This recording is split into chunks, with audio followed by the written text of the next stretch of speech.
Continuez à prier, continuez à prier. Touche-moi. Demandez à la main de Dieu qu'il te touche. Touche-moi. Touche-moi, Seigneur. Touche-moi, Jésus. Nous voulons être sauvés. Nous voulons être guéris. Nous voulons être affranchis. Nous voulons être bénis.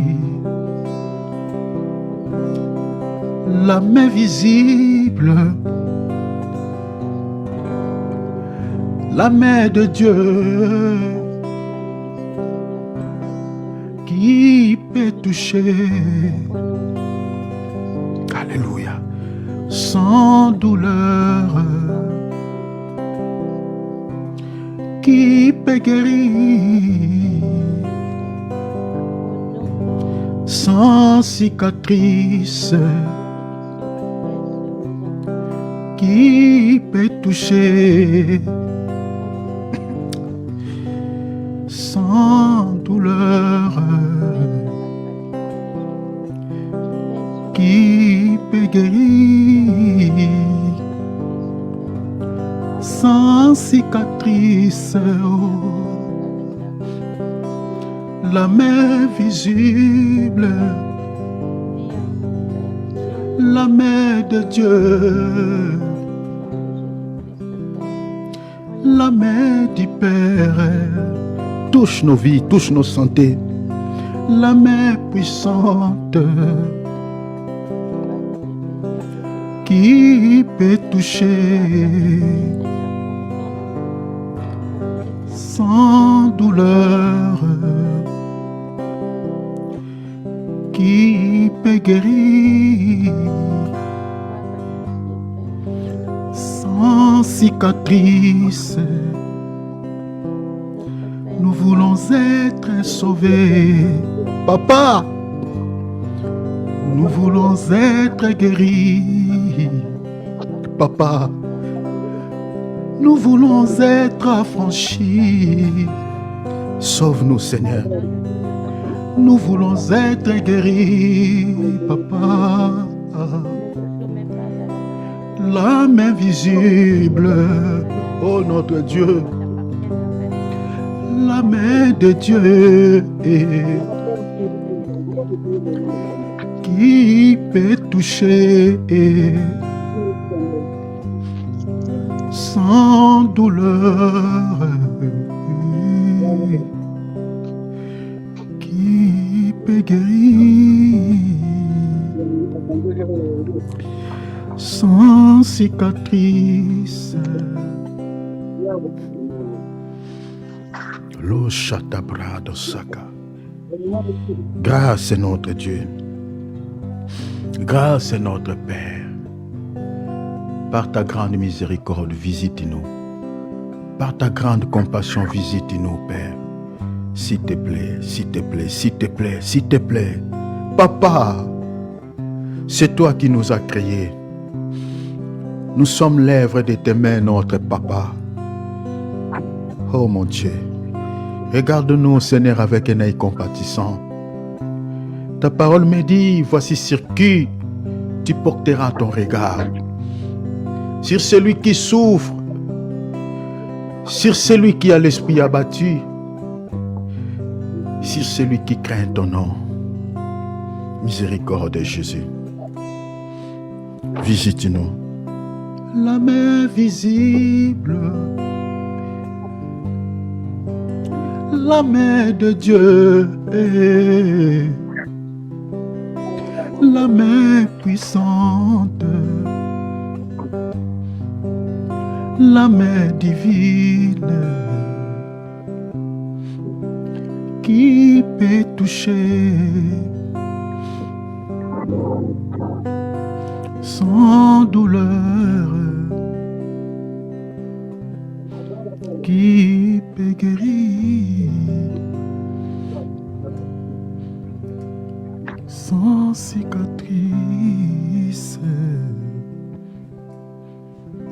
Il mérite les acclamations. Il mérite les louanges. Donnons-lui gloire. Il est notre Dieu. Alléluia. Alléluia. Alléluia. Alléluia. Gloire à notre Dieu. Que l'honneur, la gloire reviennent à celui qui nous a créés, à celui qui nous a gardés depuis le mois de janvier jusqu'en ce mois de novembre. Moi je crois de tout mon cœur que c'est lui qui nous a gardés. Ce n'est pas quelqu'un d'autre, ce n'est pas nos autorités, mais c'est Jésus. C'est lui, c'est lui. Au moment où nous sommes en train de parler, c'est lui qui est avec nous. Il veille sur nos vies, il veille sur nos âmes. Voilà pourquoi il mérite la gloire, la louange. Alléluia. Gloire au Seigneur. Faisons comme d'hab, chers enfants de Dieu. Mettons nos micros en mode silencieux pour éviter quelques bruits parasites qui peuvent gâter nos enregistrements. Gloire au Seigneur. Alléluia. Je vais faire un petit rappel. Je sais que vous me captez bien par la grâce de Dieu. Gloire à Dieu. Je vais faire un petit rappel par rapport aux grandes lignes que j'avais énumérées, que nous sommes en train de partager il y a déjà quelques mois ici. Je fais ce petit rappel pour que nous sachions là où nous nous sommes attelés et quelques lignes qui nous restent. Voilà, la première grande ligne que nous avions partagée, c'était que signifie l'expression « temps de la fin ». La deuxième grande ligne, nous avions partagé sur la fin des temps et le commencement des temps, ou le temps de la fin et le temps du début. J'avais expliqué longuement par rapport à ces choses. Donc, chaque fin des temps a un début. Parce que souvent, on entend parler le temps de la fin. Nous sommes arrivés au temps de la fin, mais ce temps de la fin-là a un début. On avait longuement partagé sur cela ici. La troisième grande ligne que nous avions partagée ici, c'était sur le Messie souffrant et le Messie régnant. Je crois que le Messie régnant, comme je vous avais dit, nous allons toujours continuer à parler sur ce troisième point jusqu'à la fin. On parlera toujours sur le Messie régnant. Parce que, par la grâce de Dieu, nous allons toucher sur le retour glorieux du Seigneur Jésus-Christ, parce que c'est à ce temps-là, parce que nous allons régner avec notre Dieu au règne millénaire. Donc, nous allons continuer à parler de ce troisième point jusqu'à la fin de notre thématique par la grâce de Dieu. Quatrième point que nous avions partagé ici, sur les répercussions engendrées par le refus du Messie. Le cinquième point, c'était l'opportunité majeure pour le peuple juif, le peuple non juif. Le sixième point que nous avions partagé, c'était sur la période durant laquelle il n'y a pas eu d'État. Septième élément que nous avions partagé ici, c'était le rétablissement des Juifs dans leur terre et l'arrivée du Messie. Nous avions expliqué beaucoup de choses par rapport à cela. Huitième point que nous avions abordé ici, c'était sur la restauration de l'Empire romain. Là, on avait touché sur la Première Guerre mondiale et la libération du pays. La Deuxième Guerre mondiale, on avait expliqué qu'est-ce qui était caché derrière ces deux grandes guerres. Alors, le neuvième point que nous avions partagé ici, c'était sur la disparition des chrétiens à travers le monde ou l'enlèvement.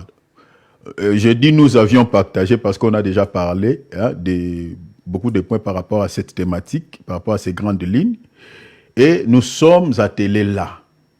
Donc jusque-là, nous nous sommes attelés sur le neuvième point. N'oubliez jamais ça, chers enfants de Dieu. Nous sommes attelés là. Nous sommes en train d'aborder, parler sur la disparition des chrétiens à travers le monde ou sur l'enlèvement de l'Église. Alors, le premier point qui nous reste, les points qui nous restent, il y a 3 points qui nous restent. Le 10e point, le peuple d'Israël dans les pays jusqu'au temps de la fin. Le Seigneur nous aide vraiment que je puisse avoir le temps, parce que ces derniers temps, souvent, c'est un peu compliqué. Donc, il y a des fois, nous avons des empêchements. Voilà. Donc, on ne le fait pas exprès, parce que moi, j'aime partager la parole de Dieu. J'aime, quand nous sommes là, réunis autour de la parole, vraiment, ça me fait du bien. Mais des fois, nous avons des empêchements, mes bien-aimés, au dépendamment de nous. Voilà. Indépendamment de nous, donc, voilà. Donc, le 10e point, le peuple d'Israël dans le pays jusqu'au temps de la fin. Ça, c'est le point, après l'enlèvement de l'Église, on touchera sur le 10e point. Le 11e point, on partagera sur la Vierge folle et les 144 000 des 12 tribus d'Israël persécutés. En tout cas, je vous invite de suivre les derniers points qui nous restent, vous comprenez, les derniers points qui nous restent, vous allez comprendre qui sont-ils les vierges folles ou la vierge folle, c'est qui? Parce que vous entendez souvent dans la Bible, on parle de 10 vierges, 5 étaient folles, et puis 5 étaient sages. Donc, vous allez comprendre qui sont-ils la vierge, ou qui sont-ils les vierges folles, ou qui est la vierge folle. Voilà. Et puis, on parlera sur les 144 000 des 12 tribus d'Israël qui seront persécutés. Vous voyez que j'ai mélangé ces deux choses parce que ce soit la Vierge folle, que ce soit les 144 000 des 12 tribus d'Israël, subiront la persécution quand l'Église va partir en enlèvement. Voilà pourquoi je l'ai mis ensemble. Et quand nous allons toucher sur ce point, vous allez comprendre qui est-il la Vierge folle, vous comprenez, et les 144 000 des 12 tribus d'Israël. Parce que selon certaines confessions religieuses, disent que le nombre de gens qui seront sauvés ne sera que les 144 000 des 12 tribus d'Israël après l'enlèvement de l'Église. Ça, vous connaissez la religion qui, bon, peut-être certains ne connaissent pas, mais il y a une religion qui dit ça, qui dit comme ça. Il y a d'autres aussi qui croient comme eux. Hein, les témoins de Jéhovah, si vous voulez, les témoins de Jéhovah. Ils disent que le nombre de gens qui seront sauvés, je crois, après l'enlèvement, c'est ça ce qu'ils disent, ne sera que les 144 000 des 12 tribus d'Israël. Est-ce que ce qu'ils disent, c'est ça ce que la Bible dit ou non? Nous allons, quand nous toucherons sur le 11e point, c'est 11e point, vous allez voir à la lumière des Écritures ce que la Bible dit par rapport au nombre 144 000 des 12 tribus d'Israël qui seront persécutées et la Vierge folle qui est-elle. Alors, la 11e point, et c'est la dernière point que nous allons partager ici, ça sera la marque de la bête. La marque de la bête. Et vraiment, je demande que vous ne ratiez pas, s'il vous plaît. Parce qu'il y a pas mal de confusion par rapport à ces derniers points, la marque de la bête. Je crois que je vous avais parlé, je vous en avais parlé ici. Donc, quand on touchera sur ce point, je vais vous donner des appuis bibliques, je vais vous donner des passages qui nous parlent de la marque de la bête. Qu'est-ce que la marque de la bête? La marque de la bête, ça sera, comme on nous présente dans le monde, le nombre 666, le nombre 555, ou le chiffre qu'on nous présente www, 3 fois, ou le numéro informatique que certains nous présentent. Vous comprenez? Le numéro informatique, si vous voulez, vous savez, quand vous achetez quelque chose, vous achetez quelque chose, vous allez voir, il y a un code, on appelle ça code barre, un numéro, on nous présente le numéro. Souvent ici, ceux qui achètent des choses dans des épiceries ou dans des supermarchés, même à Kinshasa, vous voyez, regardez même ici, c'est ça. Vous voyez, c'est ça les numéros informatiques. Ceux qui sont sur Internet, je crois que certains parmi nous sur Zoom, vous allez voir ça quand je vous enverrai le lien de la vidéo. Ce sont ces numéros-là que certaines personnes présentent comme étant la marque de la bête. Est-ce que c'est ça ce que la Bible dit?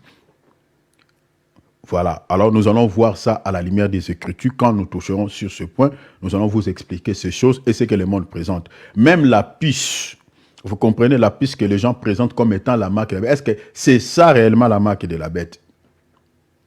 À quel temps la marque de la bête sera donnée aux gens? Est-ce que la marque de la bête, c'est ça ce que la Bible, ce que les gens présentent, on dit que c'est ça ce qui est donné à la main droite et au fond? Nous allons vous expliquer toutes ces choses à la lumière des Écritures. Alors, jusque-là, nous sommes attelés sur le 9e point.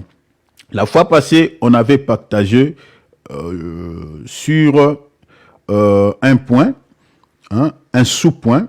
Nous avions parlé sur l'enlèvement sera aussi un moyen pour Dieu de nous récompenser pour tous les travaux que nous abattons pour lui. J'avais expliqué longuement par rapport à cela que nous allons obtenir la récompense. J'avais tantôt dit que l'enlèvement, je fais une récapitulation rapide, je ne vais pas vraiment m'attarder là-dessus parce qu'il y a beaucoup de points qui nous restent.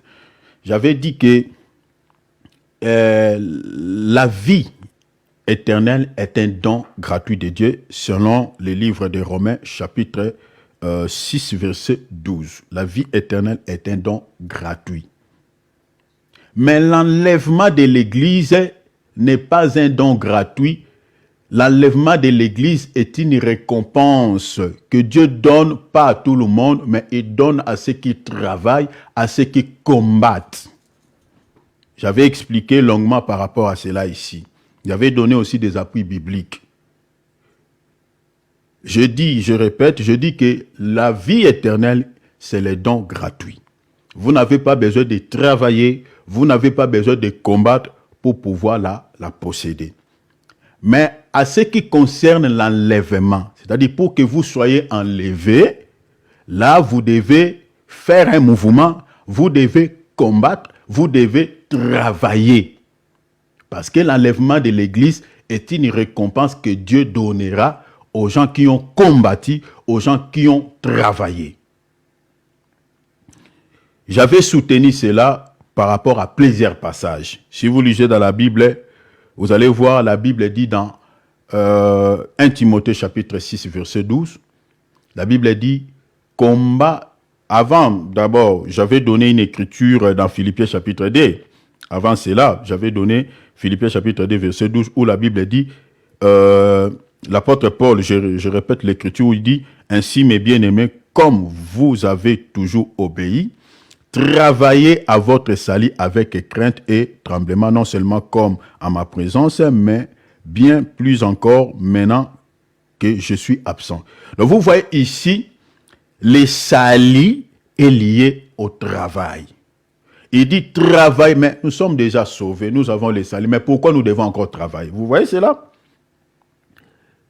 Nous avons le salut, mais on va travailler encore pourquoi? Mais l'apôtre ici nous exhorte et dit travaillez à votre salut.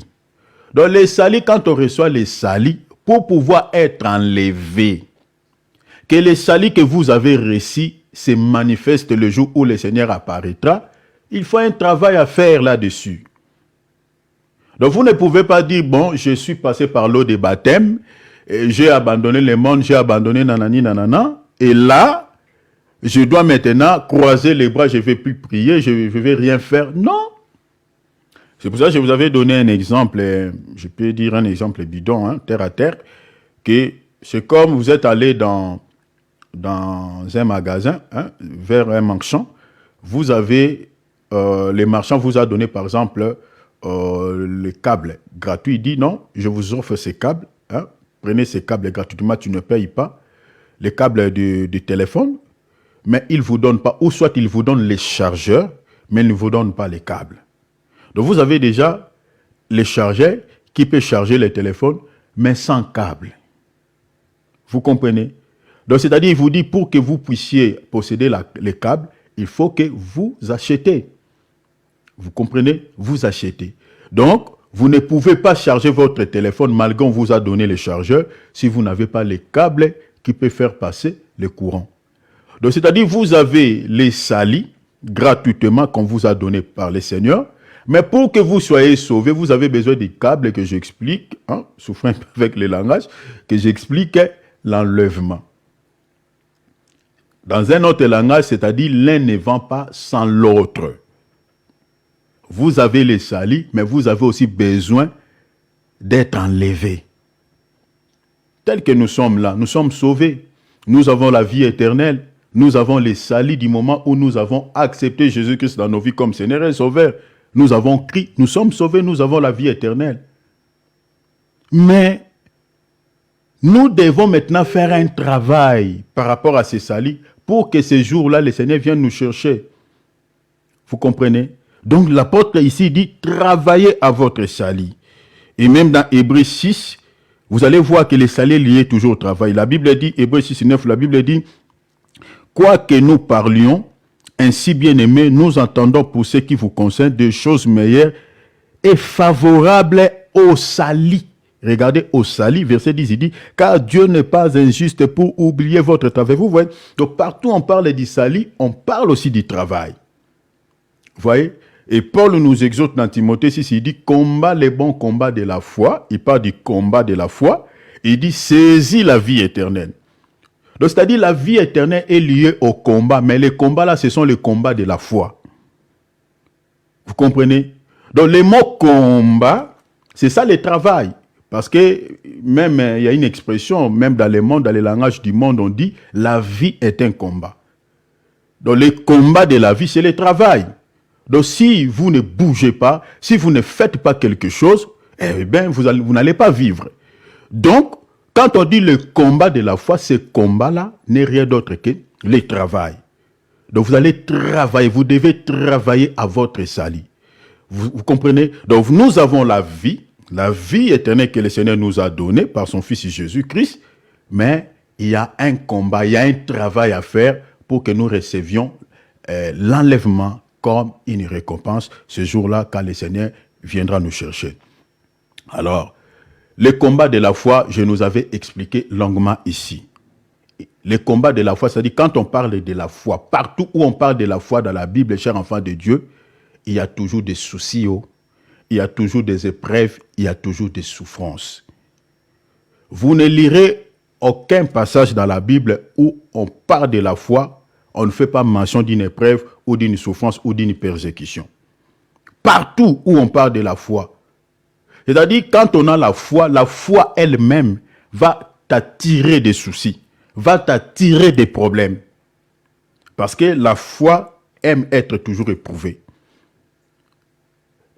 Il n'y a aucune foi dans la Bible qui n'a jamais été éprouvée. Partout où on parle de la foi passe toujours par le feu. La foi, même l'apôtre Pierre, dans 1 Pierre chapitre 1, verset 6 à 7, il compare la foi comme de l'or. Vous comprenez? L'or qui passe par le feu et le feu comme les épreuves. C'est-à-dire pour qu'on sache que ça c'est l'or doit passer par le feu. Donc vous ne pouvez pas dire que ça c'est l'or si l'or ne passe pas par le feu. Vous comprenez? L'or, il est l'or lorsqu'il passe par le feu. La foi est foi lorsque cette foi est passée. Vous comprenez? Lorsqu'il y a des problèmes, lorsqu'il y a des épreuves. Vous comprenez? C'est ça la foi. Donc le combat de la vie chrétienne, c'est ça. Donc c'est-à-dire c'est le combat de la foi. Il y aura des persécutions, il y aura des tribulations, il y aura des soucis. À un certain moment, nous allons pleurer. Vous comprenez? Nous allons pleurer. Nous allons se poser énormément de questions. Est-ce que j'ai Dieu ou je n'ai pas Dieu? Est-ce que nous avons Dieu ou Dieu n'est pas avec nous? On va se poser énormément de questionnements. Vous comprenez? On aura tellement de questions. On peut attribuer tout même aux sorciers, on peut attribuer tout aux occultistes, à Satan. Cher enfant de Dieu, du moment où tu sais que tu as Dieu, tu marches dans la crainte du nom du Seigneur, et que tu réfléchis, tu dis, mais pourquoi je suis malade, pourquoi tous ces soucis m'environnent? Et que dans ton cœur, tu sais que tu n'as pas péché, tu n'as rien fait du mal à Dieu. Tout ce que tu peux comprendre, c'est seulement Dieu qui éprouve ta foi. C'est ça.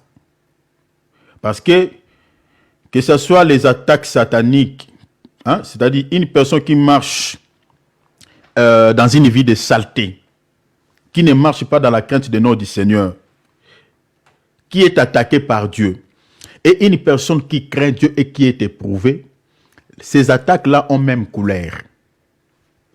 Ont la même couleur. Parce que Dieu, pour nous éprouver, il se sert aussi de la main de l'ennemi. Il se sert aussi de la main même de nos ennemis, si je peux m'exprimer au pluriel. Mais quand quelqu'un pêche, ouvre aussi les portes d'entrée à Satan, c'est toujours l'ennemi qui attaque. Mais maintenant, pour pouvoir savoir que ça, ces attaques, c'est parce que j'ai ouvert des portes, ou ces attaques, ce n'est pas parce que j'ai ouvert des portes, c'est parce que Dieu veut m'éprouver, tu vas comprendre cela, la différence entre ces deux attaques, du moment où tu sais que tu marches dans la crainte du nom du Seigneur ou tu ne marches pas dans la crainte du nom du Seigneur. Si tu sais que tu vis dans une vie de péché et qu'il y a des souffrances qui t'environnent, en tout cas là, il faut d'abord fermer les portes pour que tu dises que voilà, ces attaques-là, ce n'est pas parce que j'ai ouvert des portes. Ferme d'abord les portes. Arrange ta vie avec Dieu. Vous comprenez? Là, tu sauras que, voilà, si tu vois que le problème là est parti, c'est que c'était juste, voilà, c'était parce que tu avais ouvert des portes. Mais si tu sais que tu es correct, tu marches vraiment dans la crainte de nom du Seigneur et qu'il y a des soucis qui t'environnent, là c'est une école, tu peux comprendre que tu es l'or que tu détiens, ou l'or qui est dans ton cœur, est en train de passer au fait. Le Seigneur t'éprouve. Vous comprenez? Le Seigneur t'éprouve. J'avais évoqué ici quelques passages de la Bible. Le Seigneur, il dit aux apôtres, si vous avez la foi comme un grain de sénévé, tu diras à cette montagne. Pourquoi le Seigneur n'a pas dit, tu diras à cette plane, à cette plane ou à cette vallée, mais il parle de cette montagne. Il pouvait aussi utiliser, tu diras à cette vallée, tu diras à cette eau, vous comprenez, tu diras à cette plane, mais il a dit cette montagne. C'est son langage. Et la montagne dont le Seigneur fait mention dans Matthieu chapitre 17, vous comprenez, verset 21, il parle des démons. Parce qu'il était question de chasser un démon. Les apôtres ont abandonné ce service parce qu'ils n'ont pas pu chasser ces démons. Les démons leur avaient résisté. Maintenant, quand le Seigneur est venu, il a chassé les démons. Les apôtres les ont étonnés. Ils disent, ah Seigneur, nous avons transpiré pour chasser ces démons ici. Mais toi, tu viens, tu parles, c'est vraiment au démon, le démon est parti. Et le Seigneur dit, si vous avez la foi comme un grain de sénévé, tu diras à cette montagne. Le Seigneur pouvait aussi dire que tu diras à ces démons. Mais il remplace les noms des démons par la montagne. Vous voyez cela? Par la montagne. Donc, c'est-à-dire, le Seigneur voulait tout simplement nous enseigner que si vous avez la foi va rencontrer les montagnes. Il n'y a aucune foi qui ne raconte pas la montagne. Vous comprenez? Et ce sont des vérités que, je suis désolé de le dire, hein, mais c'est un constat amer que dans beaucoup de nos assemblées où on ne prêche pas cela aux enfants de Dieu. Il y a beaucoup des enfants de Dieu qui pleurent, qui traversent des moments un peu compliqués, des moments un peu difficiles.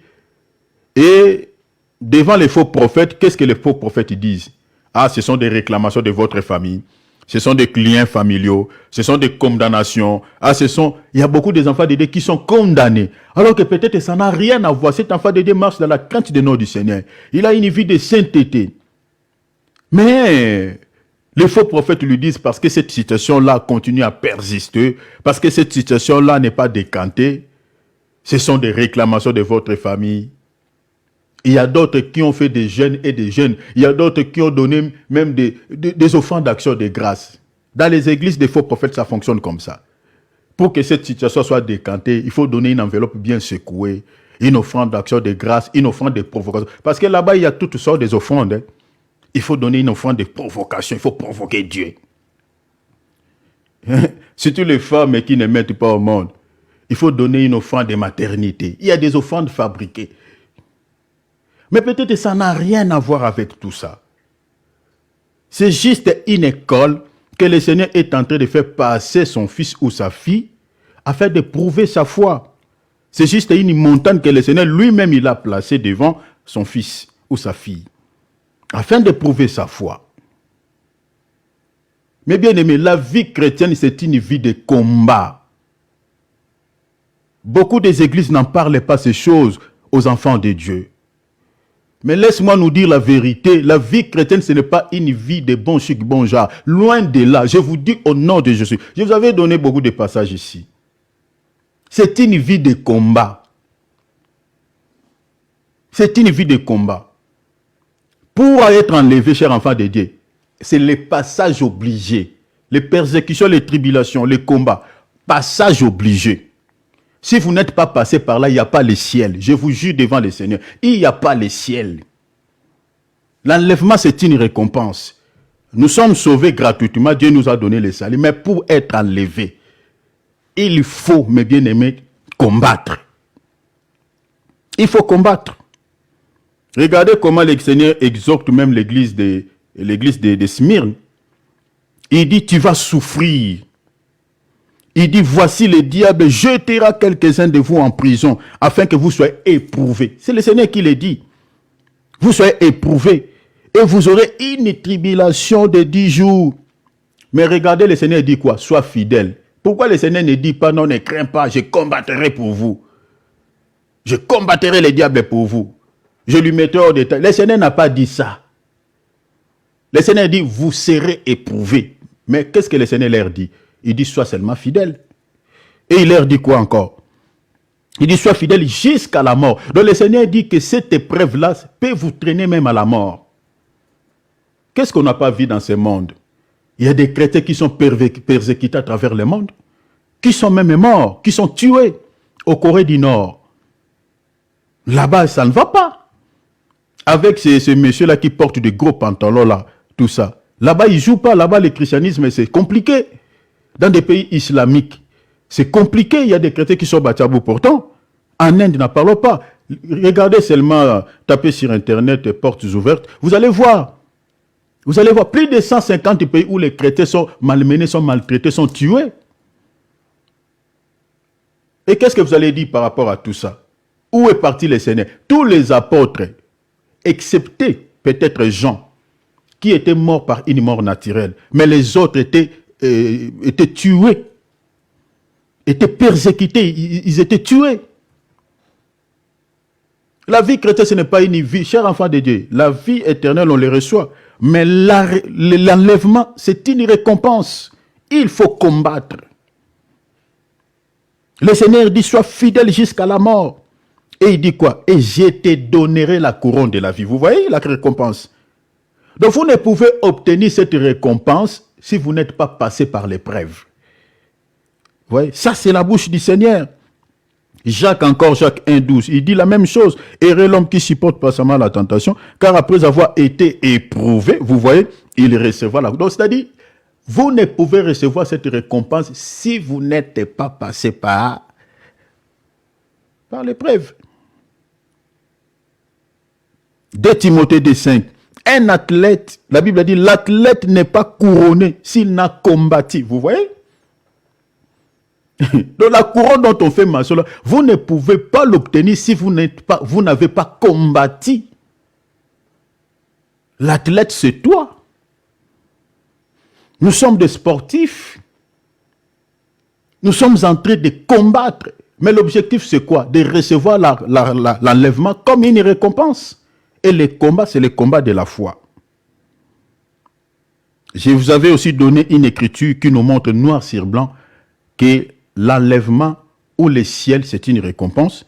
C'était 2 Thessaloniciens, chapitre 1er, verset 4, jusqu'au verset 5e. Le Seigneur dit, aussi nous glorifions-nous de vous, il dit, les églises de Dieu. Au pluriel, les églises de Dieu. Ici, les églises dont l'apôtre Paul parle, il parlait des églises dans le sens physique, les églises locales, mais il parlait aussi des églises dans le sens spirituel, c'est-à-dire telles que nous sommes là, nous les chrétiens. Les églises de Dieu, il dit quoi? À cause de votre persévérance, il parle aussi, il dit aussi, et de votre foi. Regardez, il lie la foi aux persécutions, il dit, de votre foi au milieu de toutes vos persécutions et des tribulations. Vous voyez cela? Donc, partout où on parle de la foi, on fait toujours allusion à ces choses. Persécution, tribulation. Il dit, au milieu de votre foi, au milieu de toutes vos persécutions et des tribulations que vous avez à supporter.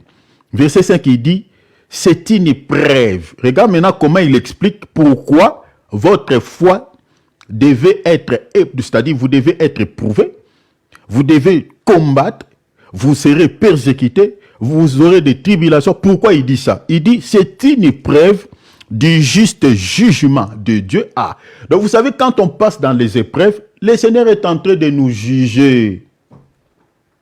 C'est ça notre jugement.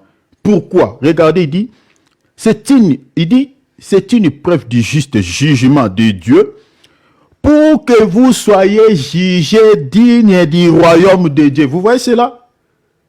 Pour lesquels vous souffrez. Chers enfants de Dieu, la vie chrétienne, ce n'est pas d'y manger et d'y boire. Et de telles vérités, peu de chrétiens le savent. Toute souffrance, on attribue cela, voilà, aux sorciers, aux oncles, surtout si vous avez des gens qui sont dans la sorcellerie, qui sont dans l'occultisme, et on attribue tout à eux. Peut-être il n'est pas dedans. Il n'est pas dedans. Ce qui attire le diable dans nos vies, c'est la vie des péchés. C'est ça. Vous savez, si vous voulez que les mouches montent sur vous, mettez seulement des saletés sur votre corps. Hein, vous prenez une merde, vous mettez sur votre jambe. Vous n'allez pas inviter les mouches. Ils viendront par l'odeur. Ils viendront parce qu'il y a une saleté sur votre peau. Ce qui attire les démons dans la vie des hommes, dans nos vies ou dans la vie de gens, c'est le péché. Les démons, là où il y a le péché, ils sentent l'odeur comme des mouches. Ils sentent. Ils viendront directement. Ils viendront. Les sorciers, les occultistes est là. Si vous êtes dans une vie de péché, ils sentiront l'odeur. Même de loin, ils viendront directement s'attaquer à vous. Mais du moment où vous marchez dans la crainte des noms de Dieu, du moment où vous marchez dans la crainte des noms du Seigneur, qu'est-ce qui va les attirer dans votre vie? Rien du tout. Rien du tout. L'apôtre Paul dit, ne donnez pas l'accès au diable. C'est-à-dire, pour que le diable puisse entrer dans la vie d'une personne, maltraiter quelqu'un, il faut qu'il y ait une porte ouverte. Mais du moment où vous avez fermé les portes des péchés, le diable entrera où? Les sorciers entreront où? Les occultistes entreront où? Alors, regardez maintenant, toi tu vis dans une vie de sainteté. Tu marches dans une vie de la crainte des noms du Seigneur. Mais maintenant, tu es en train de souffrir. Tu vis des complications dans la vie. Ce qui est facile aux autres, mais chez toi, c'est difficile. Il y a d'autres qui réussissent dans ce domaine-là, mais quand toi tu essaies, ça ne marche pas. Tu penses que c'est par hasard. Ce qui bénit les autres, pour toi, c'est une malédiction. Tu penses que c'est par hasard. Ce n'est pas par hasard. C'est parce qu'il y a quelque chose qui est en toi qui crée tout ça. Vous savez, Jonas, sa présence dans les bateaux, c'est ça ce qui a attiré quoi? Les vents, les tempêtes, et qui cherchait la mort de toutes ces personnes qui étaient dans les bateaux. Donc, pour que les bateaux se calment, il a fallu quoi? De récupérer Jonas et de les jeter dans l'eau. Tu étais dans le monde, tout était bien. Tu trouvais l'argent facilement. Et voilà, tu mangeais calmement. Tu pouvais vivre calmement sans remords. Mais du moment où tu as accepté Christ dans ta vie, il y a certaines choses qui commencent à être difficiles. Toi-même, tu dis, mais dans le monde, c'était un peu facile. Hein? C'était facile, je pouvais faire ça directement. Mais là, il y a beaucoup de restrictions, donc j'arrive plus à comprendre. Les choses que tu ne vivais pas dans le monde, tu commences à les vivre dans la foi. Et là, le Seigneur est en train de t'éprouver. Dans le monde, tout le monde savait que toi, quand tu cries là, tu dégageais une autorité, une puissance, la colère, les gens avaient peur de toi. Mais tu es dans le Seigneur maintenant, là, tu peux crier, tu peux faire tout. Les gens n'ont plus peur de toi. Tu penses que c'est par hasard? Non.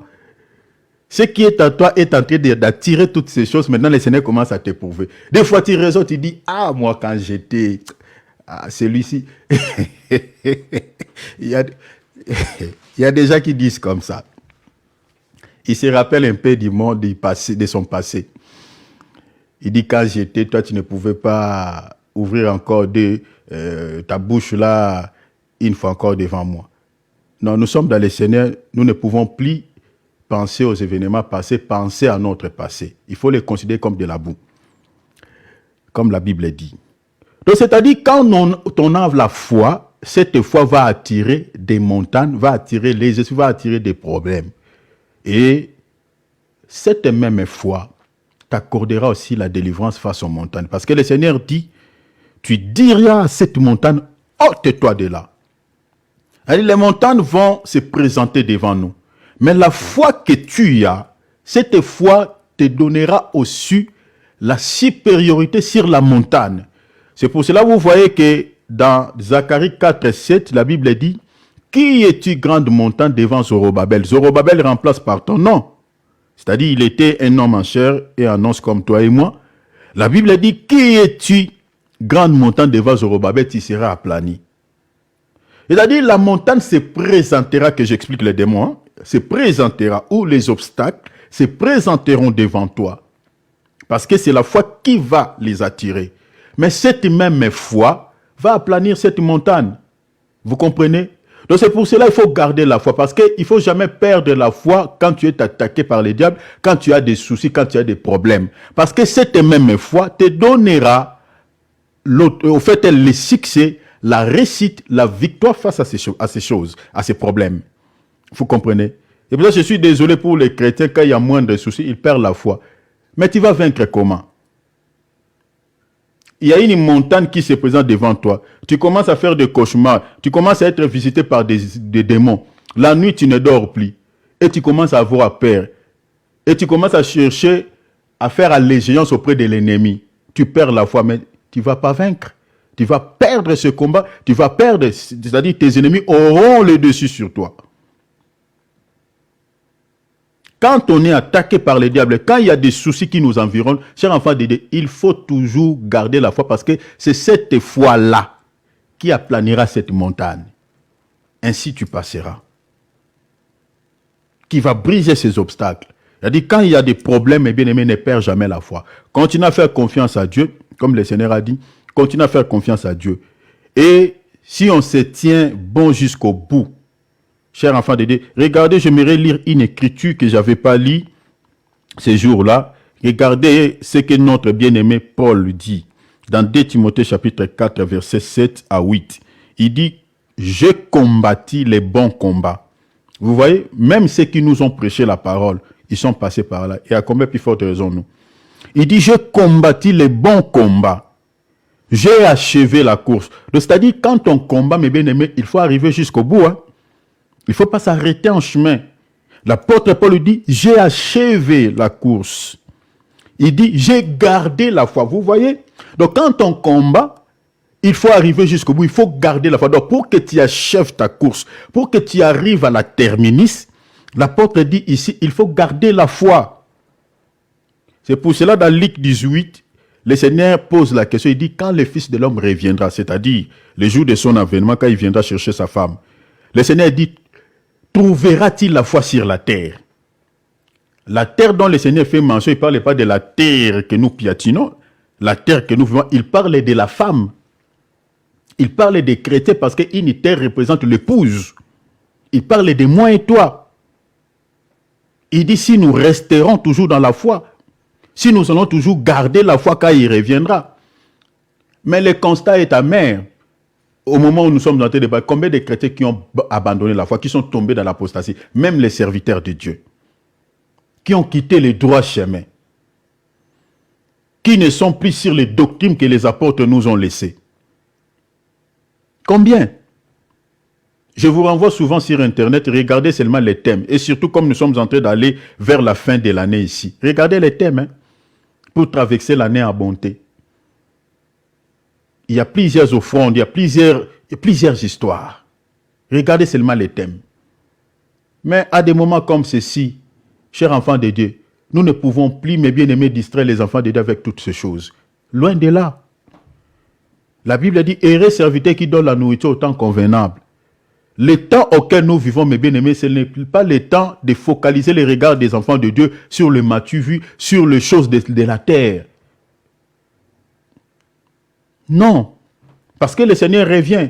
Les signes sont visibles. Les signes sont là. L'apôtre ici dit, j'ai combattu les bons combats. J'ai achevé la course. Mais bien aimé, il faut que tu arrives à la terminus. Il dit, j'ai gardé la foi. Quand on combat, mes bien-aimés, il faut toujours rester dans la foi. Garder la foi. Que ça soit, ça te fait mal. Que ce soit, tu vois cette maladie, les médecins ont dit, ça t'éteindra. Tu dis, oui Seigneur, je continuerai à te faire confiance, même jusqu'à la mort. Parce qu'il y a des chrétiens, lorsqu'il est malade, il murmure. Il commence à crier que Dieu est incapable de le guérir. C'est pas bon. La Bible a dit, qu'est-ce qui peut nous séparer de l'amour de Christ? Quand on est malade, quand on est accablé par une souffrance, par une situation qui nous enlève la paix, chers enfants de Dieu, on garde la foi. L'apôtre Paul qui dit ici, j'ai combattu les bons combats de la foi, j'ai achevé la course, j'ai gardé la foi. Mais bien aimé, Lisez, je vous renvoie dans 2 Corinthiens, je crois, chapitre 6 ou combien, tout ça. Vous allez voir que cet apôtre, mes bien-aimés, il a subi des choses. Hein. Je ne sais pas s'il y a un apôtre qui a été maltraité comme celui-ci. Il a été persécuté comme pas possible. Parmi tous les apôtres, Paul, je crois qu'il est le seul, bien que tous ont été persécutés, mais lui, le persécution qu'il a reçu, cher enfant de Dieu, peut-être moi, je peux abandonner même Christ, je peux abandonner la foi. Parce que nous, quand il y a moindre souci, des fois on murmure. Il y a des fois on s'inquiète. Des fois on n'a plus envie de prier. Mais ce n'est pas eux. Si vous lisez dans Actes, je crois, chapitre 14, verset, je crois 14 ou verset 22, vous montez un peu plus haut. Il a été tabassé, mes bien-aimés, presque à mort. Même les gens qui l'avaient lapidé, ils croyaient qu'il était mort. Ainsi, ils ont arrêté de les lapider. Lui, il était blessé, donc, tout son corps était rempli de sang. Quand on l'a laissé par terre, il croyait qu'il est mort. Les disciples sont venus. L'entourer, tout ça, il regarde Paul. Il n'était pas mort. C'est là où il a exhorté les disciples. Regardez, j'aimerais lire ça, c'est important quand même. Regardez, ça me vient comme ça, et puis je vais revenir ici. Souffrez un peu, hein, je fais la récapitulation, bon, peut-être je toucherai l'autre peu pendant 10 minutes. C'est important des fois répéter, quoi. Même les seigneurs, souvent, avaient cette habitude de répéter. C'est très important. Nous ne sommes pas pressés d'aller vite. Regardez, je suis dans Actes des Apôtres. Hein. Notez Actes des Apôtres, je crois, chapitre 14. Voilà, les versets 22. Regardez, je vais lire, j'aimerais lire hein, pour nous. Actes des Apôtres, chapitre 14, verset 22. Je commence à partir du verset 19. Alors survinrent d'Antioche et d'Icône de Juifs qui gagnèrent la foule et qui, après avoir lapidé Paul, vous voyez ça? Lapidé Paul et les traînèrent hors de la ville, pensa qu'il était mort. Vous voyez cela? Pensa qu'il... Donc, c'est-à-dire, ils ont compris que non, il est mort. Parce que la tête était déchirée, tout ça, le sang coulait. Et le verset 20 de la Bible dit, mais les disciples l'ayant entouré, il s'éleva. Ils voient Paul s'élever. Ils étaient étonnés. Il s'éleva. Et entrant dans la ville, et le lendemain, il partit pour Derbe avec Barnabas. Quand ils irent évangéliser cette ville, regardez quel... cher enfant de Dieu, vous savez aujourd'hui les serviteurs de Dieu jouent. Les gens jouent avec l'œuvre de Dieu. Regardez nos aînés dans la foi. Mais nous ici, on va aller à l'hôpital et maintenant, un repos médical, le pasteur ne peut plus prêcher. Il reste là. Et puis là, les apôtres n'étaient pas payés comme les serviteurs de Dieu aujourd'hui. Je ne dis pas que les serviteurs de Dieu, l'ouvrier ne mérite pas son salaire. L'ouvrier mérite son salaire. Mais c'était les sacrifices. Parce que nous, les serviteurs de Dieu aujourd'hui, nous recevons les repos. Hein. Mais nulle part dans la Bible, vous allez voir que les apôtres s'est reposés. Il n'y en a pas. Je ne sais pas si quelqu'un a cette écriture peut me donner. Mais moi, j'ai lu la Bible, je n'ai pas vu. Mais je ne dis pas encore qu'un serviteur de Dieu n'a pas droit au repos. Je n'ai pas dit ça. La Bible a dit, malgré ce qu'il avait reçu, des coups, la Bible a dit, ils irent avec Barnabas, quand ils eurent évangélisé cette ville et fait un certain nombre de disciples, ils retournèrent à Lystre et à Icône et à Antioche. Donc, il est retourné encore dans la ville où on l'avait lapidé. Il n'a pas eu peur. Il est rentré. Voilà les gens qui ne faisaient pas aucun cas de leur vie. Ils étaient prêts à mourir pour cet évangile. Et aujourd'hui, il y a des gens qui tordent l'essence des Écritures, qui jouent avec les fondements que les apôtres nous ont légués. Regardez les apôtres, les prix qu'ils ont payés. Et regardez dans les versets 22 maintenant ce qu'il dit. Par rapport à ce qu'il avait réussi, par rapport au coup, par rapport à cette lapidation. Il dit dans le verset 22, fortifiant l'esprit des disciples, l'exhortant à persévérer dans la foi. Vous voyez? Il dit, et disant que c'est par beaucoup beaucoup de tribulations qu'il nous faut entrer dans le royaume de Dieu. Vous voyez cela?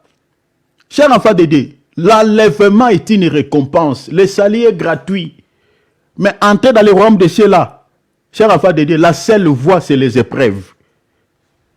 Si vous n'êtes pas passé par là, c'est pour cela ici, il faut se poser des questions. Si toi, tu n'es pas éprouvé, en tout cas, il faut se poser normalement des questions.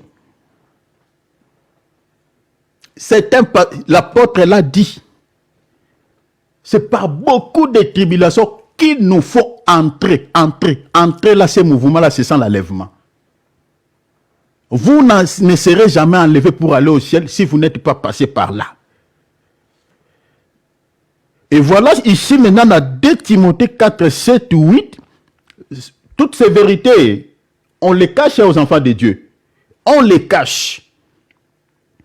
Mais ça fait mal. J'ai combattu les bons combats, j'ai achevé la course. Donc vous comprenez que l'apôtre ne ment pas. Il a souffert. Il dit, j'ai gardé la foi. Malgré on l'avait lapidé, comme on vient de lire ici. Mais il avait gardé sa foi. Il a continué à prêcher. Il n'a pas murmuré. Il n'a pas dit, Jésus, tu m'as abandonné. Il n'a pas fait ça. Donc si vous avez l'habitude de faire ça quand il y a moins de sous, bien aimé, arrête. C'est pas bien. Regardez nos modèles. L'apôtre Paul dit, soyez mes imitateurs comme je le suis. Je suis l'imitateur de Christ. Nous imitons la foi de nos aïeux. Il n'a pas murmuré. On l'a lapidé avec son sang. Je ne sais pas s'il avait même pris les soins. Mais il a continué à évangéliser.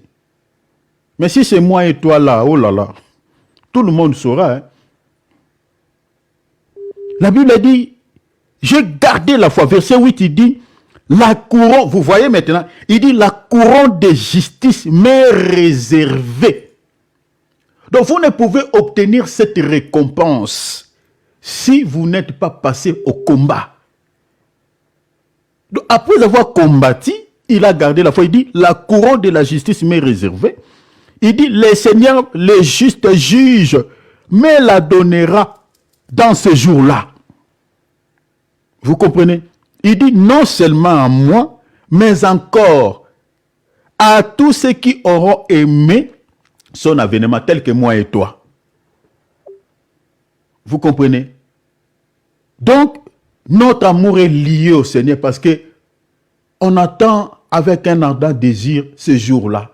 Il dit à tous ceux qui auront aimé son avènement, il dit non seulement à moi, même à vous qui êtes loin, le Seigneur aussi vous donnera.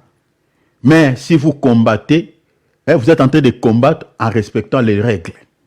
Comme lui, il a gardé la foi. Je vous avais expliqué, pour mieux combattre, il faut avoir l'abstinence, il faut avoir des disciplines. Au cas contraire, c'est tellement compliqué. C'était juste une petite récapitulation par rapport. J'avais expliqué beaucoup de choses, tout ça. Mais notez, je vais parler pendant 10 minutes et puis on va s'arrêter. Notez un autre sous-point. L'enlèvement a pour dessein de nous offrir réconfort et sérénité. Ou si vous voulez, l'enlèvement vise également à nous apporter consolation et quoi? Et repos. Je réitère, pour ceux qui écrivent, je vais parler pendant 10 minutes, on va continuer cela demain. Je dis, l'enlèvement a pour dessein de nous offrir quoi? Réconfort et sérénité. Je dis, ou si vous voulez, l'enlèvement vise également à nous apporter consolation et quoi? Et repos. Retenez ces deux choses. C'est ça aussi l'objectif de l'enlèvement. Pour que nous soyons consolés, pour trouver aussi le repos. Parce que sur la terre, nous plairons. Sur la terre, nous n'avons pas les repos. Mais l'objectif de l'enlèvement, c'est pour que nous soyons aussi consolés, c'est pour trouver aussi les repos. Retenez ces deux mots, je parle de la consolation et je parle du repos. Mais je vais commencer d'abord sur le repos. Notons Genèse chapitre 2, verset 1er au verset 7. La Bible dit, ainsi furent achevés les cieux et la terre et toute leur armée. Verset 2, Dieu acheva au 7e jour.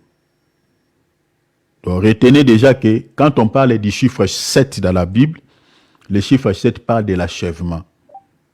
Le chiffre 7 de la Bible parlait de l'achèvement, j'ai dit.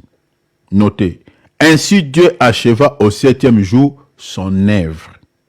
Donc, il a travaillé pendant 6 jours. Le 7e jour, Dieu achève tout ce qu'il avait fait. Notez dans vos calepins, le chiffre 7 parle de l'achèvement. La raison pour laquelle vous allez voir même dans Apocalypse chapitre, lisez Apocalypse 1er, chapitre 1er, Apocalypse chapitre 2, Apocalypse chapitre 3, tous ces chapitres. On nous parle des 7 églises de l'Asie mineure. On ne parle pas de 6, on parle de 7. En fait, ces églises-là, c'est l'image de l'église véritable qui est le corps de Jésus. Tout le comportement de ces 7 églises représente le comportement de l'église de Dieu aujourd'hui jusqu'à l'achèvement. Parce que le chiffre 7 parle de l'achèvement. C'est-à-dire le chiffre 7, quand on parle de cette église, en réalité, dans l'Asie mineure, il y en avait pas seulement cette église, il y en avait aussi d'autres. Mais pourquoi on parle seulement de cette église? Donc, c'est-à-dire pour parler de la marche de l'église vers l'achèvement. C'est-à-dire, aujourd'hui, nous sommes en train de marcher, mais vers où? Vers l'achèvement. Vous comprenez? Mais pendant ce temps que l'église est en train de faire sa marche vers l'achèvement, le comportement qu'on retrouve dans chacune d'église, c'est le comportement que l'église va manifester jusqu'au retour du Seigneur Jésus-Christ. C'est-à-dire, si vous regardez par exemple l'église d'Éphèse, la première église, cette église a été reprochée par rapport à quoi? Par rapport à l'amour. Elle avait abandonné le premier amour. C'est le comportement qu'on retrouve aujourd'hui dans nos assemblées. Le premier amour a disparu. L'amour pour la prière, l'amour pour la parole, vous comprenez? Cet amour a disparu dans la plupart de nos assemblées. Vous voyez, le Seigneur louait cette église, hein, il dit que je connais tes œuvres, voilà, je sais que tu ne peux supporter les méchants, je connais ta persévérance, tout ça. Le Seigneur avait loué. Mais il dit, mais ce que j'ai contre toi, c'est que tu as abandonné ton premier amour. Dans nos assemblées, il y a la personne, il y a tout bon. Je ne suis pas là pour expliquer toutes ces choses, mais le comportement, si vous lisez bien, chapitre 1er, chapitre 2, chapitre 3, vous allez voir que le comportement de ces églises, c'est le comportement que l'église actuelle, l'église du Seigneur Jésus-Christ, au moment où nous sommes en train de parler, est en train de manifester. Et ce comportement continuera toujours à se manifester comme cela, jusqu'à l'enlèvement. Alors, la Bible a dit, ainsi acheva au 7e jour son œuvre qu'il avait faite. La Bible a dit, et il se reposa. Notez encore dans vos calepins, le chiffre 7 parle aussi du repos. Parle de l'achèvement, mais parle aussi du repos. La Bible a dit, il se reposa au 7e jour de toute son œuvre qu'il avait faite. Verset 3. Dieu bénit le 7e jour. Notez encore, le chiffre 7 égale la bénédiction. Donc, on retrouve la bénédiction dans le chiffre 7. Le chiffre 7 égale la bénédiction. La Bible a dit, et il les sanctifia. Notez encore, le chiffre 7 égale la sanctification. C'est dans ce chiffre. Attention avec ces mots, hein, je ne parle pas du chiffre comme chiffre, mais vous allez comprendre le chiffre dont je parle ici, je parle de quoi. Donc, le chiffre 7 égale la sanctification. La Bible a dit, il les sanctifia parce qu'en ce jour, il se reposa de toute son œuvre qu'il avait créée en la faisant. Donc vous comprenez que selon cette écriture de la Genèse chapitre 2 verset 1 à 3, il nous parle des chiffres 7 et le 7e jour, il y avait beaucoup de choses. La Bible a dit, Dieu a achevé son travail, c'est-à-dire l'achèvement. Dieu a béni le 7e jour. Vous comprenez? Dieu s'est reposé. Et puis la Bible dit quoi? Dieu l'a sanctifié, puis Dieu l'a béni. Il a béni le 7e jour. Nous allons encore lire, il me reste 5 minutes, nous allons encore lire Exode, chapitre 20, verset 8 à 11. J'ai lu. Souviens-toi du jour du repos. On nous parlait du repos. Je suis en train de dire que l'enlèvement sera aussi un moyen où Dieu va nous accorder quoi? La consolation, nous accordera aussi le repos. Alors je touche le repos. Le verset 20 d'Exode, le chapitre 20 d'Exode, verset 8, la Bible dit, souviens-toi, le Seigneur s'adresse aux enfants d'Israël, il dit, souviens-toi du jour du repos. Le Seigneur dit, pour les sanctifier. Vous comprenez? Donc c'est-à-dire, Dieu a sanctifié le 7e jour. Ici, il est en train d'interpeller ou de rappeler à son peuple que vu que ce jour, je l'ai sanctifié, vous aussi, vous devez sanctifier ce jour. Donc vous comprenez ici, vous ne pouvez pas vivre le 7e jour si vous n'êtes pas sanctifié. Donc le Seigneur s'adresse à son peuple et dit, vous n'allez pas seulement uniquement se reposer, mais vous devez également sanctifier ce jour parce que moi je l'ai sanctifié. Verset 9, il dit, tu travailleras 6 jours et tu feras tout ton ouvrage. Mais le 7e jour est le jour du repos de l'Éternel ton Dieu. Tu ne feras aucun ouvrage, ni toi, ni ton fils, ni ta fille, ni ton serviteur, ni ta servante, ni ton bétail, ni l'étranger qui est dans tes portes. Donc, le 7e jour, il n'y avait aucun service. Vous savez seulement, ce passage, il y a une confession religieuse chez nous, les Kimbanguistes, ils le prennent littéralement. Ceux qui savent, les Congolais ici savent, je crois que cette religion est répandue aussi à travers le monde. Même à Londres, il y en a. Et le 7e jour, c'est-à-dire le dimanche, ils ne préparent rien, ils ne travaillent pas, ils ne font rien. Si un Kimbanguiste, tu as sa dette et que tu vas la payer, tu vas la payer le dimanche, il ne va pas recevoir cet argent. Il te dira d'attendre le lundi.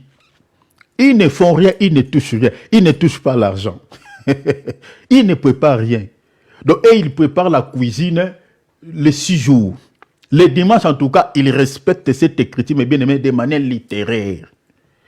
Malheureusement, ils sont dans l'erreur. Ils n'ont pas compris la portée spirituelle de cette écriture. La Bible dit dans le verset 11, « Car en 6 jours, l'Éternel a fait le ciel et la terre, et la mer, et tout ce qui y est contenu, et il s'est reposé le 7e jour. » C'est pourquoi l'Éternel a béni. On répète encore, vous voyez. Donc dans le 7e jour, il y a le repos, la sanctification, la bénédiction. La Bible dit, l'Éternel a béni le jour du repos. Il l'a sanctifié. Vous voyez cela? Mais qu'est-ce qui s'est passé? Je lis seulement les Écritures, souffrez un peu. Je vais rassembler. Bon, mon minute est épuisée, il me reste 2 minutes. Je lis seulement les Écritures, mais je vais les rassembler et l'expliquer. Donc si on finit pas, demain, le dimanche, par la grâce de Dieu, nous allons continuer. Regardez Exode 23, 12. Notez Exode 23, 12. Regardez ce qui s'est passé le 7e jour. Pendant 6 jours, on parlera aussi du chiffre 6. C'est-à-dire le chiffre 6, c'est le travail. J'expliquerai cela dans la révélation. Mais les jours 7, aucun service, on se repose. Tu feras ton ouvrage. Pendant 6 jours, tu feras ton ouvrage. Mais le 7e jour, tu te reposeras. Afin que ton bœuf, souvenez, ton bœuf et ton âne, on va chercher le bœuf dont on parle ici, et l'âne, retenez cela. Et du repos. Donc le Seigneur a pensé au... Alléluia. Ah, la parole est magnifique. Donc le Seigneur est en train de penser aussi aux animaux. Il parle du bœuf, il parle aussi d'âne. Il dit, le bœuf et l'âne aussi, le 7e jour doivent se reposer. Est-ce que Dieu s'inquiétait vraiment du bœuf physique, le bœuf que nous avons l'habitude de manger sa viande? L'âne que je vois ici en Europe, que les gens utilisent pour transporter la chose, comme c'était à l'époque. où Dieu parle d'autres choses. Mais laisse-moi nous dire, ici le Seigneur, il est en train de parler des humains. Mais on trouvera cet humain, cet âne et ce bœuf dont le Seigneur parle ici. Mais à l'époque des enfants d'Israël, ils appliquaient cette écriture de manière littéraire. Vous comprenez? Mais aujourd'hui, nous, l'Église, dans notre temps, cette écriture a une portée spirituelle.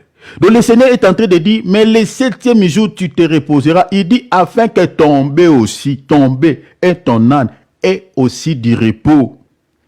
Afin que le fils de ton esclave, vous comprenez? Le Seigneur n'a pas oublié le fils d'un esclave, et l'étranger ait des relâches. Ah, vous voyez cela? C'est ça la partie vraiment qui m'intéresse. Le Seigneur dit, le 7e jour, le bœuf, l'âne se reposera. Il dit, le fils aussi de l'esclave et l'étranger est dit relâche. C'est-à-dire, le 7e jour, on relâchait le fils de l'esclave, on relâchait l'étranger. Ils étaient relâchés. C'était du jubilé. Je m'arrête ici. Demain, par la grâce de Dieu, parce que le temps est épuisé, sinon, si on continue, on va faire une longue vidéo. C'est déjà 2h20.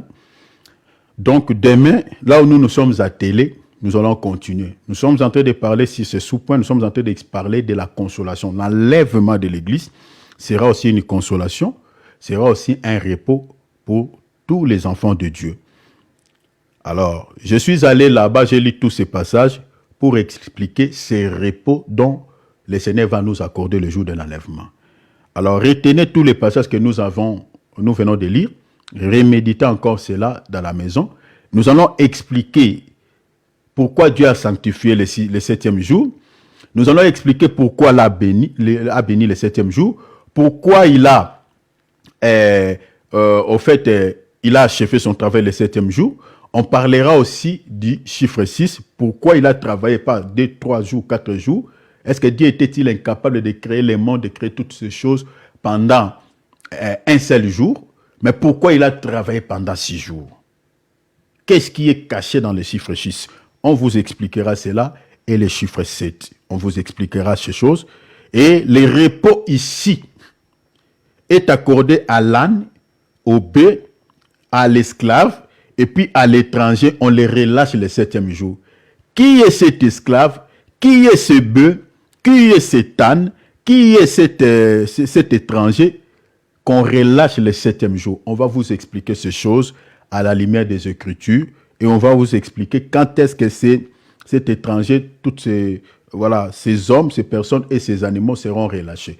On va vous expliquer cela demain par la grâce de Dieu, avec la petite grâce, avec la petite connaissance que le Seigneur nous a donnée à la lumière des Écritures. Sinon, merci pour le temps que vous avez accordé à la parole.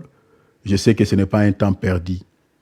Le temps que vous êtes en train d'accorder à la parole du Seigneur, pendant ce temps, il y a d'autres qui sont sur TikTok, sur Instagram, en train de nourrir leurs âmes par des distractions inutiles, de nourrir leurs âmes par des séries télévisées, des théâtres. Mais vous avez consacré ce temps pour nourrir votre âme par la parole. Je crois que le Seigneur ne manquera pas de vous faire du bien. Soyez tous bénis au nom de Jésus et que le Seigneur puisse vous rendre visite et qu'il vous accorde la solution à tous vos problèmes dans le nom puissant de Jésus-Christ. Nous allons prier le Seigneur. Ouvrons nos micros s'il vous plaît. Nous allons prier le Seigneur. Nous allons demander à notre Père qu'il nous donne la foi. Qu'il nous donne la foi. Nous en avons besoin. Je sais que cette foi nous permettra de combattre, de lutter, afin que nous puissions recevoir l'enlèvement comme la récompense. Si nos aïeux sont passés par là, ils n'ont jamais été terrassés. Je vous renvoie dans Hébreux, lisez l'épître aux Hébreux à partir du chapitre 11, tout l'épître. Méditez cela. Vous allez voir, on est en train de citer les noms de nos aïeux qui ont vaincu beaucoup de choses, qui ont remporté la victoire aux ennemis, qui ont au fait fermé les gueules du lion, qui n'ont pas eu peur du feu à cause de la foi. Le Seigneur les a fait sortir vainqueurs. Si eux, ils ont vaincu, nous croyons aussi Dieu, le Seigneur qui était avec eux, il est aujourd'hui avec nous et nous donnera aussi la même victoire le même succès, la même réussite à toutes ces choses. Prions le Seigneur qui te donne la foi, que tu restes toujours debout, même s'il arrive que tu fais une chute, mais que le Seigneur te relève et que tu continues ta marche. Prions, mes bien-aimés, nous sommes au dernier virage, il revient. Nous devons s'attacher, nous n'allons pas baisser la garde. Nous sommes appelés à combattre pour pouvoir aller au ciel. Prions au nom de Jésus, alléluia. Mabrabo Saka. Alléluia. Le Seigneur, ouvrons nos micros WhatsApp. Notre Dieu, notre Dieu, notre Dieu, aidez-nous le Père par excellence. Aidez-nous le Roi de gloire. Oh notre Seigneur, tu nous as parlé de ces choses. Nous avons besoin de ton aide. Nous avons besoin de ton soutien. Nous avons besoin, Seigneur, de que tu nous réconfortes, que tu nous fortifies, le Roi de gloire. Seigneur, tu nous as enseigné sur ces choses. Seigneur, nos aïeux ont fermé les guets de lions par la foi. Ils ont, Seigneur, à braver le feu, Seigneur, par la foi. Ils ont vaincu les nations. Ils ont conquis des nations. Ils ont remporté la victoire face à leurs ennemis par la foi. Seigneur, donne-nous cette foi que tu avais donnée à nos aïeux. Cette foi, Seigneur, même si quand nous traversons la vallée de l'ombre de la mort, Seigneur, que nous n'avons pas peur. Cette foi, Seigneur, qui va aplanir les montagnes, toutes montagnes qui se présenteront, Seigneur, devant nous. Donne-nous cette foi, Seigneur, parce que tu nous as donné les salis. Mais Seigneur, pour que nous nous soyons enlevés, tu dis c'est par beaucoup de tribulations, c'est par beaucoup de persécutions, c'est par des épreuves. Vous devez passer par là. Seigneur, si les apôtres ont vaincu, si nos aïeux ont vaincu, nous croyons que le Dieu de nos apôtres, le Dieu de nos aïeux, le Dieu de nos ancêtres, il est le même qui est avec nous. Donne-nous cette foi. Le monde nous présente beaucoup de soucis. Le monde nous présente beaucoup de choses. Le monde nous fait peur. Quand on est malade, on tremble. Quand on est touché par un souci, Seigneur, on pleure. Mais Seigneur, même dans de pleurs, que nous ne baissons pas la garde, même dans de pleurs, que nous n'abandonnons pas la foi. Oh Seigneur, s'il te plaît, je te prie, Mabro Kateria Suna, Père, donne à chacun de nous une foi ferme. Donne à chacun de nous une foi ferme. Seigneur, je vis mon apôtre Paul, malgré tout ce qu'il avait enduré, oh Jésus, malgré les persécutions, malgré les lapidations, même les gens qui les lapidaient ont eu peur. Ils croyaient qu'il est mort, c'est fini. C'est fini. On l'a ôté de ce monde. Mais Seigneur, malgré toutes ces frappes, malgré toutes ces persécutions, ils n'ont jamais abandonné. Oh Seigneur, quelle que soit la maladie, quel que soit tout ce que le monde nous présentera, Seigneur, que personne qui a écouté ces messages abandonne sa foi, que personne ne baisse sa garde, que personne ne fasse une chute. La prière que je t'adresse, au nom de Jésus, aide chacun de nous. Aidez-nous, notre Dieu, à progresser, à monter, à aller de l'avant. S'il te plaît, notre Dieu. S'il te plaît, le Roi de gloire. S'il te plaît, le Tout-Puissant. Soutiens mon frère, soutiens ma sœur qui a écouté ces messages. Aidez-nous à aller de l'avant, s'il te plaît, au nom de Jésus. Au nom de Jésus. Au nom de Jésus. Au nom de Jésus, au nom de Jésus, au nom de Jésus. Voici la fin de mes souffrances, parce qu'en Jésus, je suis sauvé. J'ai la victoire sur tous ces mondes. Un jour j'irai près du Seigneur, j'irai là-bas parmi les anges, près d'Emmanuel, me consoler, passant mon temps à la louange, dire en Jésus un grand merci, dire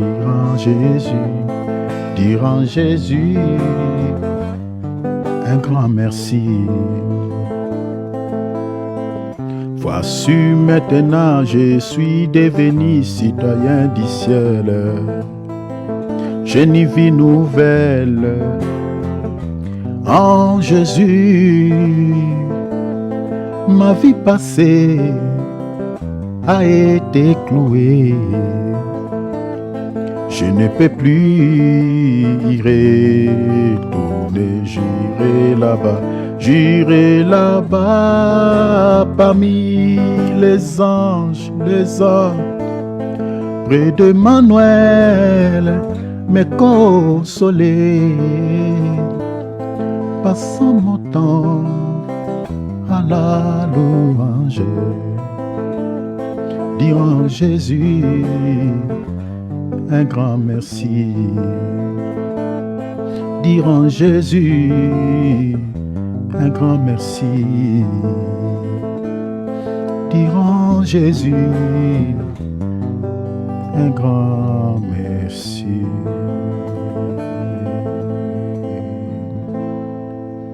Bénis ton peuple, Père. S'il te plaît, je les bénis. Au nom de Jésus. Père, si l'œuvre que nous sommes en train de faire pour toi t'intéresse et que cela te glorifie et que cela t'honore et que tu l'aimes, la prière que je t'adresse est tant que ton serviteur inutile, ton esclave, je prie Seigneur de décanter la situation de ton peuple. Tous ceux qui sont accablés par une souffrance, par une situation quant à la chair qui lui fait pleurer, la prière que je t'adresse, que cette situation les relâche, que cette maladie la quitte, que ces problèmes trouvent la solution. Au nom de Jésus, au nom de Jésus, à toi l'honneur, à toi la gloire. Donne-nous la persévérance, la foi, que nous continuions notre marche jusqu'au bout. Dans les noms précieux du Seigneur Jésus, que nous avons ainsi prié. Amen. Amen. Amen. Acclamons le Seigneur. Acclamons le roi de gloire.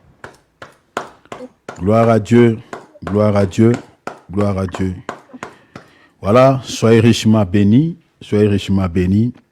Que Dieu de gloire, que le Dieu de paix vous bénisse. Demain, nous serons là à 14h30. Nous allons encore prendre notre temps dans la présence du Seigneur. Voilà. En tout cas, on va aller comme ça. Si nous avons un empêchement, nous ne manquerons pas de vous faire parvenir par un texto. Et que cela ne vous inquiète pas. Hein. Nous sommes humains, on peut avoir aussi quelques empêchements, mais que cela ne vous dérange pas. Quand nous allons pouvoir vous envoyer les textos, peut-être pour vous communiquer le jour où nous allons se réunir, mes bien-aimés, connectons-nous. Le Seigneur revient, donc voilà. Donc, attachons-nous au Seigneur. Même si nous ne sommes pas réunis autour de ce programme, mais depuis chez toi, continuez à vivre ta foi, continuez à méditer, continuez à prier. Ce que je vous dis, ne le prenez pas, mes bien-aimés, à la légère, s'il vous plaît. Je vous dis la vérité, le Seigneur revient. Nous sommes les prophètes de Dieu. La Bible dit, Dieu ne fait pas quelque chose sans avoir d'abord avertir ses serviteurs, sans avoir révélé son secret à ses serviteurs. Je suis dans Amos. Le Seigneur est en train de nous révéler que le monde est à déclin, le monde auquel nous vivons touche à sa fin. Voilà pourquoi nous sommes en train de vous le dire et de vous le montrer à la lumière des Écritures. Sinon, le Seigneur de gloire vous bénisse tous au nom de Jésus. Nous sommes la famille de Dieu, ne quittons pas, saluons-nous les uns les autres. Chers enfants de Dieu, s'il vous plaît. Mon frère Patrick, merci. Dieu te bénisse pour l'amour que tu ne cesses de manifester pour ton Père. Et je sais que le Seigneur te récompensera. Sois béni, mon bien-aimé Patrick. Ma sœur Bernadette, sois bénie. Au nom de Jésus, sois bénie. Amen. Amen, mon frère Patrick. Ma sœur Bernadette, sois bénie au nom de Jésus. Maman Adrienne, ma maman, sois bénie. Maman Jolie également, Dieu te bénisse. Mon épouse Brigitte, sois bénie. Voilà, saluons-nous les uns les autres. Je ne sais pas, maman Jolie, maman Brigitte, vos micros sont toujours fermés. On dirait que vous n'êtes pas là. Voilà, mon frère Philippe, sois béni. Sois béni, je sais que tu nous suis et tous qui nous suivent au travers de nos différentes plateformes, que Dieu vous bénisse au nom de Jésus. Saluons-nous, on se sépare ici. Saluons-nous. Bon week-end à tous. Soyez tous bénis en Jésus-Christ. Amen. Amen. Nicole est déjà partie? Ouais, je vois Nicole est partie. Ouais. Gloire à Dieu. Alors, je vous souhaite un très bon après-midi au nom de Jésus-Christ. Très bon après-midi. Merci beaucoup. Très bon Amen. après-midi. Merci beaucoup. Amen. Amen. Amen. Ciao.